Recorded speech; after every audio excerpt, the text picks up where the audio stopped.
Hello everyone, आज हम करेंगे एक्सरसाइज 3.2 क्वेश्चन नंबर 3। इस क्वेश्चन में हमें सबसे पहले स्टेप हमारा क्या होगा, हमें वर्ड प्रॉब्लम दे रखी है, उससे हमें एक इक्वेशन फॉर्म करनी है, एक नहीं दो इक्वेशन।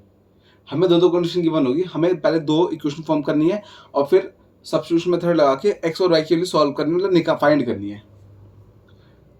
फर्स्ट पार्ट है हमारा, the difference between two number is 26 and one number is 3 times the other, find them. देखो इसमें सबसे पहले क्या ट्रिक होती है वर्ड प्रॉब्लम्स की, कि अब देखो हमें निकालना क्या है।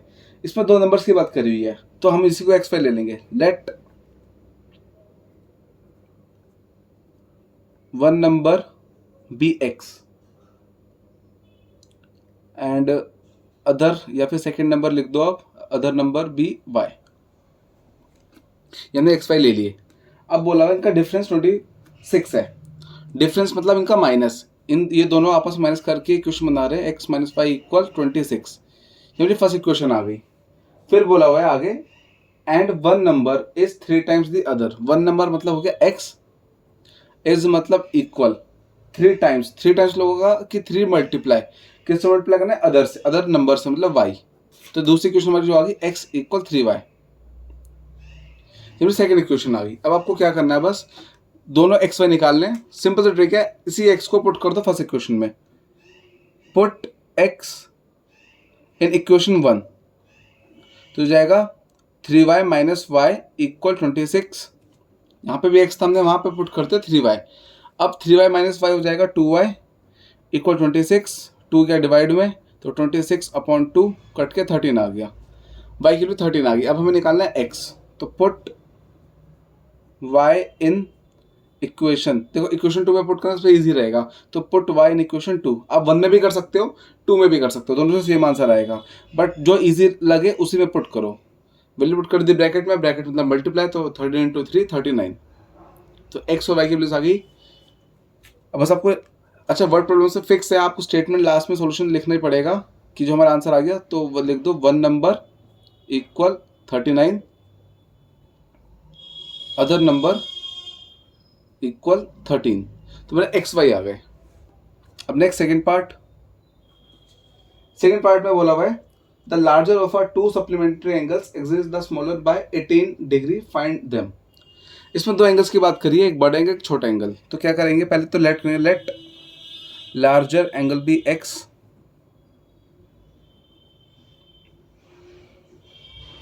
एंड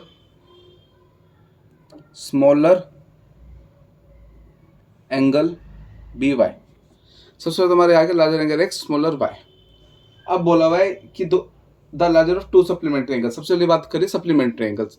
सप्लीमेंट्री एंगल्स कौन से होते हैं, जिनका सम 180 होता है, तो इन दोनों का प्लस 180 आ जाएगा। X plus y equal 180 degree, मेरी फर्स्ट इक्वेशन आ गई। ठीक है, फिर बोला हुआ है the larger of two supplementary angles, मतलब जो सबसे बड़ा एंगल है x exist the smaller by 18। जो बड़ा एंगल है एक्स छोटे वाले से 18 ज़्यादा है, तो इसमें हम 18 प्लस कर देंगे। तो आपको एक ट्रिक और सिखाता हूँ, जैसे 5 और 3 है। अब हमें पता है कि भाई 5 बड़ा नंबर है और दोनों को इक्वल दिखाना है, तो आपको क्या करना पड़ेगा, आपको +2 करना है, और हमेशा हम छोटे वाले में प्लस करते हैं। ठीक है, तो अगर छोटे वाले नंबर में प्लस कर देंगे तो 3 + 2 5 आ गया। तो ऐसे ही हम क्या करेंगे, छोटे वाले एंगल में 18 प्लस कर दिया, क्योंकि बता रखा है जो बड़े वाला एंगल है छोटे वाले से 18 ज़्यादा है, तो छोटे हमेशा स्मॉलर वैल्यू में प्लस करते हैं हम। तो ये दूसरी क्वेश्चन आ गई, एक्स इक्वल वाई प्लस 18। इसी को आप सेकंड इक्वेशन ले लो। ठीक है, अब ये आपकी सीधा एक्स की वैल्यू होगी, सीधा पुट कर दो फर्स्ट इक्वेशन में, आपका सब्स्टिट्यूशन मेथड डायरेक्ट लग जाएगा। हमने क्वेश्चन 1-2 में करा है, उसमें भी क्वेश्चन गिवन होती थी, तो वो स्टैंडर्ड फॉर्म में होती थी। हमें जो इक्वेशन बन रही है, आपको जरूरी नहीं कि उसको स्टैंडर्ड फॉर्म में कन्वर्ट करो, सीधा जो आप अगर डायरेक्ट लगा सकते हो सब्स्टिट्यूशन मेथड, तो डायरेक्ट ही लगा दो। जैसे क्वेश्चन फर्स्ट और सेकंड दोनों में डायरेक्ट अप्लाई हो रहा है, तो हम दोनों में सीधा डायरेक्ट वैल्यू पुट कर रहे हैं। हम ये नहीं कर रहे कि वाई को धर लेके गए फिर एक्स माइनस वाई इक्वल 18 करा, सीधा एक्स की वैल्यू पुट कर दो फर्स्ट इक्वेशन में। तो वैल्यू आ गई वाई प्लस 18, तो एक्स की वैल्यू आ गई y plus 18 plus y, x की हमने पुट कर दे वाई प्लस 18, वाई ऐसे ही रहेगा वो 180। अब वाई प्लस वाई 2y, 18 उधर गया माइनस में, 180 माइनस 18, तो ये आ जाएगा 162/2, कट के आगे 81, वाई की वैल्यू आ गई 81। अब put y in equation 1, equation 1 क्या थी, नहीं इक्वेशन 2 में कर दो, ज़्यादा इजी रहेगा। इक्वेशन 2 क्या थी, x इक्वल वाई प्लस 18। अब y की जगह क्या पुट करना है हमें, 18, तो 18 सॉरी y की तो वैल्यू है 81, तो हम पुट करेंगे 81 प्लस 18, तो आ जाएगा 99। तुम्हारी x की वैल्यू आ गई 99। बस लास्ट में लिख दो larger angle equal 99, smaller angle equal 81। तो इसी के साथ हमारा सेकंड पार्ट भी हो गया। अच्छा अब ये इसमें एंगल्स निकाल लेते हैं। एंगल्स में आप एक चीज़ और ध्यान रखना, डिग्री लगा देना बस कि 91 डिग्री 81 डिग्री। वैसे तो इससे कोई दिक्कत होगी नहीं, लेकिन फिर भी टीचर को बहाना नहीं मिलना चाहिए मार्क्स काटने का। अब नेक्स्ट थर्ड पार्ट, जो थर्ड पार्ट है सबसे ईजी होता है इक्वेशन बनाने का। सॉल्व करना हल्का सा मुश्किल, लेकिन ईजी बनाना बहुत ईजी है। अब बोला the coach of a cricket team buys 7 bats and 6 balls for 3800।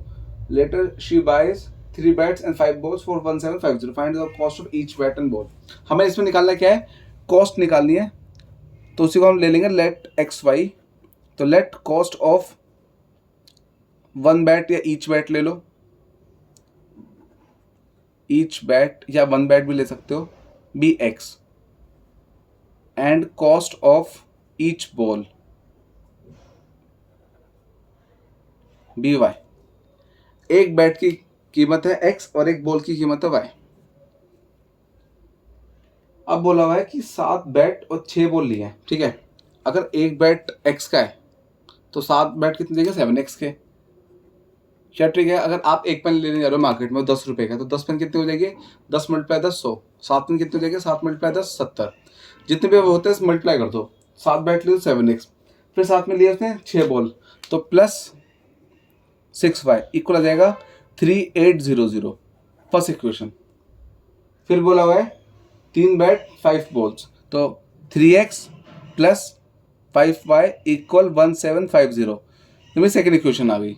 Equation 1 2 दोनों आ गए हमारे। अब हमें सब्स्टिट्यूशन मेथड लगाना है, x की वैल्यू निकाल के y में दूसरी इक्वेशन पुट कर देंगे। आप x y दोनों वैल्यू निकाल सकते हो, कोई दिक्कत नहीं है। तो जो फर्स्ट इक्वेशन है उसको लिखो पहले, 7x plus 6y equal 3800। x के लिए निकालेंगे तो 6y को उधर फेंक दो, 7x equal 3800 minus 7x, sorry 6y। हम 6y को धले गए हैं, आप 7x को भी धले जा सकते हो, कोई दिक्कत नहीं, पर मैं 6y को ले गया। जो मन करे वो कोई दिक्कत नहीं है, आंसर सेम ही आएगा दोनों से। फिर 7 को डिवाइड में फेंक दो, 3800 माइनस 6y अपॉन 7। तो मेरी x की ये आई है exact value in terms of y। इसको हम ले लेंगे थर्ड इक्वेशन। अब हमारी x की वैल्यू क्या करेंगे, पुट करेंगे सेकंड इक्वेशन में। तो put x in second equation, equation 2। Put x in equation 2। Equation 2 क्या थी हमारी, 3x। तो x की जगह हम क्या पुट कर देंगे, तो हमारी वैल्यू आई है 3800 minus 6y upon 7 plus 5y equal 1750। तो हमने क्या x के लिए पुट कर दी। अब इसको सॉल्व करना है बस। पहले ब्रैकेट ओपन कर दो, मल्टीप्लाई कर दो 3 से, 0 0 3 8 24 9 1 1 400। फिर 3 6 18, दोनों से मल्टीप्लाई कर दे, 18y अपन में 7 चलता रहेगा। अब एलसीएम कर देंगे दोनों का, 7 और 1 का एलसीएम आ जाएगा 7 1 1 400 माइनस 18y। एलसीएम करके आ गया प्लस का 35y इक्वल 1750। अब 7 नीचे डिवाइड से मल्टीप्लाई में फेंक दो, तो जाएगा 11400 माइनस 18 प्लस 35 बन जाएगा प्लस का 17y। 7 उधर के माइनस डिवाइड से मल्टीप्लाई में आ जाएगा। मल्टीप्लाई कर दो तो हो जाएगा 0 35 3 49 2 5 1 2 5 1 2 2 5 0। अब साथ में 11400 को उधर माइनस में फेंक दो, इधर प्लस का था 11400 को माइनस में फेंक दिया, माइनस करा अपना ये आ जाएगा 0 5 8 850 आ गया, और डिवाइड में आ गया 17। अब बस आपको डिवाइड करके उसको सिंपलेस्ट फॉर्म में कर दो, तो y की वैल्यू हमारी आ गई 50। y की वैल्यू 50 आ गई, इसको पुट कर दो इक्वेशन 3 में। Put y in equation 3। तीसरी इक्वेशन कौन सी ले लेते हैं हम, जो हम x की वैल्यू निकालते हैं सब्स्टिट्यूशन मेथड के लिए, इसमें पुट कर दो आप।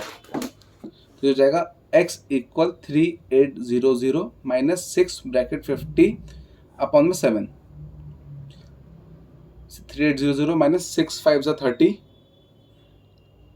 और साथ में 0, 300 आ गया अपॉन में 7, तो हमारे ये आ जाएगा 3500 3500 अपॉन 7, इसको हम काट देंगे, तुम्हारे ये आ गया 500, तो x की वैल्यू आ गई 500, तो लिख दो कॉस्ट ऑफ 1 बैट या फिर ईच बैट दोनों चल जाएगा इक्वल ₹500 और साथ में cost of each ball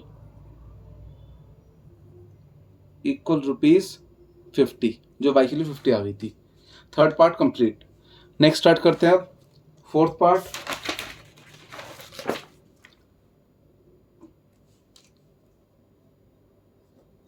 fourth part में बोला हुआ है A taxi charges in a city consist of a fixed charge together with a charge for the distance cover. Okay. एक सिटी में टैक्सी चलती है, उसने क्या करा हुआ है टैक्सी वाले ने, अगर आपको टैक्सी हायर करनी है तो आपको फिक्स चार्ज देना होगा, साथ में जितने किलोमीटर जाओगे उसका अलग किराया लगेगा। ठीक है, जितना डिस्टेंस आप ट्रैवल करने वाले हो उसको तो किराया अलग लगना है और टैक्सी में बैठने का किराया अलग है। तो इसमें दो चार्जेस है हमारे, एक फिक्स चार्ज अलग है, टैक्सी में बैठने का चार्ज अलग हो गया एक टाइप से, और जितने किलोमीटर जाओगे उसका अलग चार्ज है। फिर आगे बोला है for a distance of 10 kilometre the charge paid is 105 and the journey for 15 kilometre the charge paid is 155।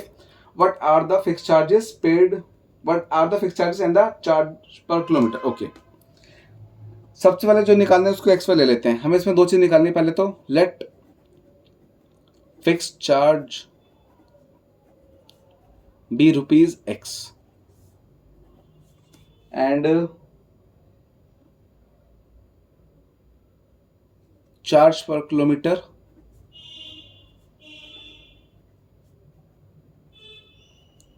₹y। Taxi में बैठने का चार्ज हो गया x और जितने किलोमीटर जाओगे उसका चार्ज हो गया y। अब सबसे पहले होगा 10 किलोमीटर गया है। ठीक है, अगर मान लो हम टैक्सी में जा रहे हैं और वो बंदा 20 रुपये लेता है 1 किलोमीटर के, 1 किलोमीटर के 20 रुपये लिए, अगर हम 5 किलोमीटर जाएंगे तो क्या हो जाएगा, 20 को 5 से मल्टीप्लाई कर दो, ₹100। ये आ गया डिस्टेंस का। साथ में जितना हमारा अगर फिक्स चार्ज बोले तो उसमें हम प्लस कर देंगे फिक्स चार्ज जो भी उसने लगा रखा होगा। तो ऐसे ये करना है, 10 किलोमीटर गया स्टार्टिंग में, तो जितने किलोमीटर गया उसको y से मल्टीप्लाई कर दिया 10/। x ऐसे आ जाएगा x + 10/, इक्वल 105। ये फर्स्ट इक्वेशन आ गई हमारी। नेक्स्ट में गया 15 किलोमीटर, तो 15 किलोमीटर का किराया अलग और साथ में फिक्स चार्ज x लगेगा, टोटल हो गया 155। Second equation. अब बस आपको इक्वेशन फॉर्म हो गई तो आपको बस सब्स्टिट्यूशन मेथड अप्लाई करके x y निकालने हैं। तो फर्स्ट इक्वेशन जो हमने दोबारा लिख दी, 10y को उधर माइनस में फेंक दो तो 105 माइनस 10y, अपनी इक्वेशन 3 आ गई। x की वैल्यू होगी पुट कर दो सेकंड इक्वेशन में, पुट x इन इक्वेशन 2, तो हो जाएगा 105 minus 10y plus 15y equal 155। 105 इधर प्लस का उधर ले आके माइनस में कर दो और -10 प्लस 15 प्लस का 5y हो जाएगा, तो 155 माइनस 105, तो हो गया 5y इक्वल 50। तो y की वैल्यू आ जाएगी 50/5 10, y की वैल्यू कितनी आ गई 10। अब इसी को पुट कर दो आप थर्ड इक्वेशन में, पुट y इन इक्वेशन 3, तो x equal 105 minus 10, value bracket में कर देना, तो ये आ गया 105 माइनस 100, तो x की वैल्यू आ गई 5। तो हमारा फिक्स चार्ज जो था उसके चार्जेस आ गए ₹5 किराया बैठने का बस फिक्स चार्ज, और दूसरा चार्ज पर किलोमीटर, 1 किलोमीटर का कितना खर्चा आ रहा है ₹10, मतलब y की वैल्यू जो हमारी आई थी ये हो गया। अब इसमें एक चीज और पूछी हुई है कि आगे how does a person have to pay for travelling a distance of 25 kilometre. अगर कोई पर्सन 25 किलोमीटर ट्रैवल कर रहा है तो उसको कितना किराया पे करना है। देखो फिक्स चार्ज तो लगना है x प्लस जितने किलोमीटर जाएगा उसको y से मल्टीप्लाई कर देंगे। अब फिक्स चार्ज हमारे 5 आ गए और y की वैल्यू 10 आ गई, तो 5 प्लस 250 प्लस करके आएगा 255, तो उसको 25 किलोमीटर के लिए ₹255 पे करना है। इसी के साथ फोर्थ पार्ट कंप्लीट। अब नेक्स्ट करते हैं फिफ्थ पार्ट। अब जो हमारे दोनों पार्ट बच रहे हैं फिफ्थ और सिक्स्थ, दोनों बहुत इंपॉर्टेंट है। एक है फ्रैक्शन वाला, दूसरा एज वाला। फ्रैक्शन वाला एज वाला बहुत क्वेश्चन रिपीट होता है, तो आप इसको ध्यान से करना दोनों क्वेश्चनों को। फ्रैक्शन वाला तो बहुत ईजी होता है, इसमें तो आपको कोई दिक्कत आएगी नहीं। वैसे इसमें बोला हुआ fraction become 9/11 if 2 is added to both numerator and denominator, full stop. फिर आगे if 3 is added to both numerator and denominator it becomes 5/6। इसमें बोला हुआ है एक फ्रैक्शन जो है हमारा वो 9/11 बन गया अगर हम उसमें 2 प्लस कर रहे हैं ऊपर नीचे न्यूमरेटर डिनोमिनेटर में। फिर ऐसे अगर 3 प्लस कर रहे हैं तो फ्रैक्शन बन रही है 5/6। बोला है फाइंड द फ्रैक्शन। सबसे पहली बात फ्रैक्शन क्या होती है आपको बता दूं। फ्रैक्शन होती है ऐसे जैसे फ्रैक्शन ये रेशियो आ गया 1/2। अब इसमें जो ऊपर वाला होता है उसको कहते हैं न्यूमरेटर, नीचे वाला कहता है डिनोमिनेटर। तो इसी को हम लेट करेंगे, let numerator be x and denominator be y. तुम्हारे एक्स वाई आ गए। अब सबसे पहले हमें बोला हुआ है अब fraction become 9/11 if 2 is added to both numerator denominator. सबसे पहले बात हम करते हैं फ्रैक्शन की। हमारा फ्रैक्शन कितनी बन जाएगी, अब न्यूमरेटर ऊपर आता है और डिनोमिनेटर नीचे, तो फ्रैक्शन हमारी आ गई x/y। इसमें बोला हुआ है अगर हम ऊपर +2 कर रहे हैं नीचे +2 कर रहे हैं, x+2 y+2, तो हमारी फ्रैक्शन बन रही है 9/11 फर्स्ट क्वेश्चन के अकॉर्डिंग। अब हमने जो सिचुएशन गिवन है वो हमने यहाँ अप्लाई कर दी कि न्यूमरेटर में +2 कर दिया, डिनोमिनेटर में +2 कर दिया, इक्वल 9/11 आ गया। बट ये हमारी स्टैंडर्ड फॉर्म में नहीं है, तो सबसे पहले हम इसको स्टैंडर्ड फॉर्म में कन्वर्ट करेंगे। कैसे, क्रॉस मल्टीप्लाई करके। तो ये हो जाएगा 11x+2 9y+2 ब्रैकेट ओपन, तो 11x + 22 इक्वल 9y + 18। अब x y एक साथ और सिंपल नंबर एक साथ, तो मेरी इक्वेशन आ गई 11x - 9y equal -4। First equation इतना लिख के छोड़ दो बस। अब बात सेकंड इक्वेशन। इसमें बोला है if 3 is added to both numerator and denominator it become 5/6। अब सेकंड कंडीशन क्या है कि अगर हम ऊपर 3 प्लस करें न्यूमरेटर में, डिनोमिनेटर में +3 कर रहे हैं, तो फ्रैक्शन हमारा बन जाता है 5/6। सिचुएशन में जो दे रखे हमने अप्लाई कर दी, बट अभी भी हमारी ये स्टैंडर्ड फॉर्म नहीं है, तो हम क्रॉस मल्टीप्लाई करके इसको स्टैंडर्ड फॉर्म में कन्वर्ट कर देंगे। हमने क्रॉस मल्टीप्लाई करके ये बना दिया, ब्रैकेट ओपन कर दो, 6x + 18 equal 5y + 15, x y एक साथ, तो 6x - 5y इक्वल 15 - 18। तो मेरी इक्वेशन आ गई 6x - 5y इक्वल -3।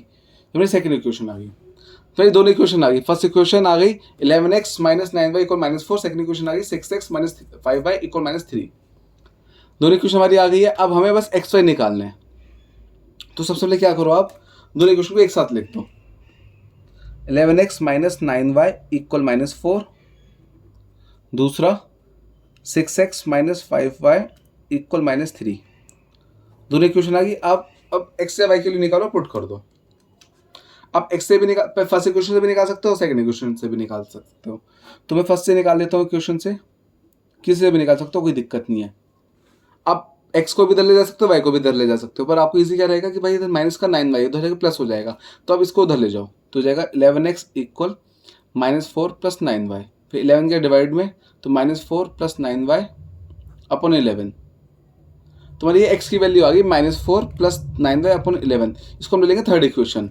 अब इसी x की वैल्यू को हम पुट कर देंगे सेकंड इक्वेशन में। Put x in equation 2। तो इक्वेशन 2 थी 6x, x की जगह हम वैल्यू पुट कर देंगे जो हमने निकाली, -4 + 9y upon 11 -3y sorry -5y equal -3। बस आपको ये सॉल्व करना है। पहले ऊपर ब्रैकेट खोल दो, 6 4 24 -24, 6 9 54y अपॉन 11। साथ में ये तो ऐसे चलेंगे अभी। अब कर दो LCM, -24 + 54y -55y upon 11। 11 divide में इधर से इधर मल्टीप्लाई में फेंक दो, तो -24 - y इक्वल -3 × 11। अब 24 को भी इधर ले जाओ प्लस में, तो -y इक्वल -33 इधर +24, तो आ जाएगा -y इक्वल -9। -y इक्वल -9 आ गया, माइनस से माइनस काट दो, तो y की वैल्यू 9 आ गई। हमारी y की वैल्यू आ गई। अब पुट कर दो इसको इक्वेशन 1 2 3 किसी में भी। इक्वेशन 3 में पुट करना सबसे सही रहता है, ईजी रहता है। बस पुट y इन इक्वेशन 3, तो हो जाएगा x इक्वल -4 + 9, y की वैल्यू पुट कर दो 9 अपॉन में 11, तो हो जाएगा -4 + 81 अपॉन 11, तो ये आ गया 77 अपॉन 11 कट के आ गया 7। तो मेरी x की वैल्यू आ गई 7 और y की वैल्यू आ गई अपनी 9। अब बस हमें क्या करना है, इसको फ्रैक्शन में चेंज करना है। पहले लिख दो न्यूमरेटर इक्वल 7, डिनोमिनेटर इक्वल 9। तो देयरफॉर फ्रैक्शन इक्वल 7/9। तो ये फ्रैक्शन आ गई 7/9। इसी के साथ क्वेश्चन फिफ्थ पार्ट अपना कंप्लीट। अब लास्ट करते हैं 6 पार्ट। ये भी बहुत इंपॉर्टेंट क्वेश्चन है, एज वाला, एक फ्रैक्शन वाला और ये एज वाला, बहुत इंपॉर्टेंट है क्वेश्चन ये वाले।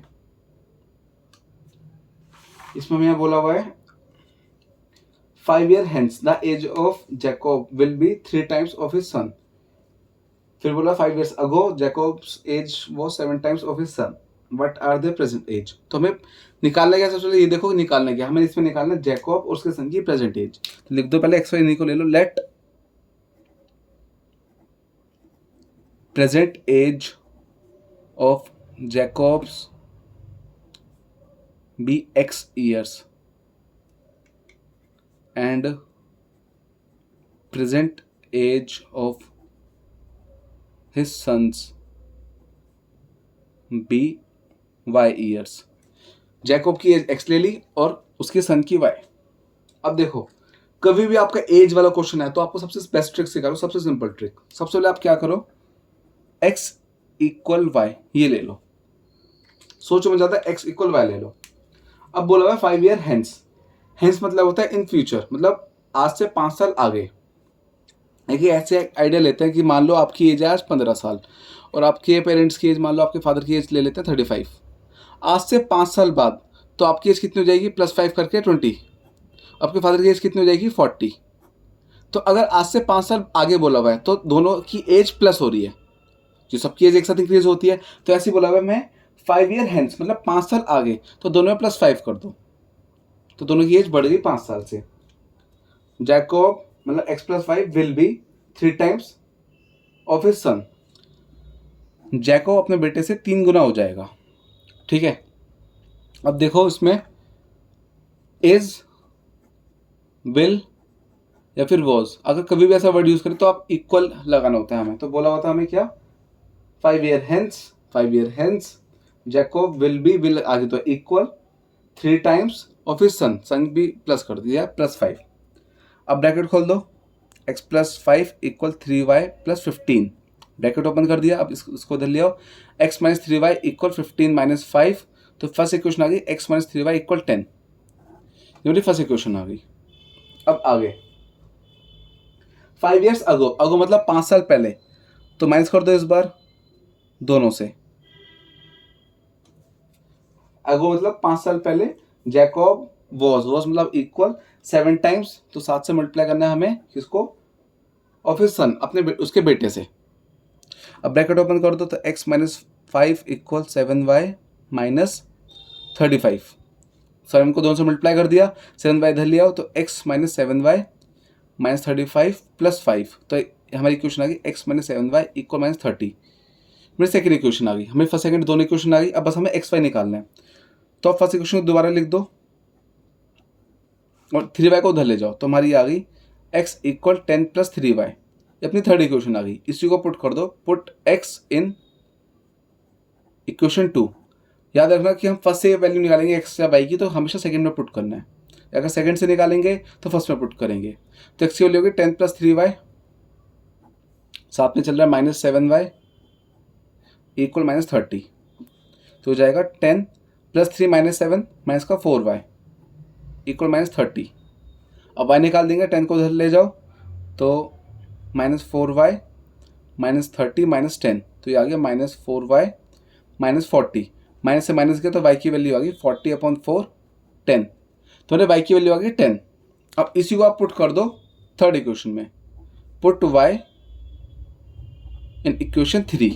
तो x - 7 10 -30, तो ये हो जाएगा x - 70 -30, 70 उधर गया तो -30 + 70, मेरे x की वैल्यू आ गई 40। तो x कौन था, जैकब। तो जैकब की एज आ गई, Jacob's present age equal 40 years, कि जैकब 40 साल का है और सन की एज आ गई, son's present age equal by kilo 10 आई थी तो 10 ईयर्स। इसी के साथ हमारा 6 पार्ट भी कंप्लीट। आप लोगों का कुछ भी डाउट हो मुझे कमेंट सेक्शन में पूछ लेना। पर ये याद रखना कि अगर जो हमें मेथड बोला हुआ है आप वही अप्लाई करो ताकि आपको अच्छे से प्रैक्टिस हो जाए। बाकी कुछ भी डाउट हो मुझे कमेंट सेक्शन में बता देना। Okay bye.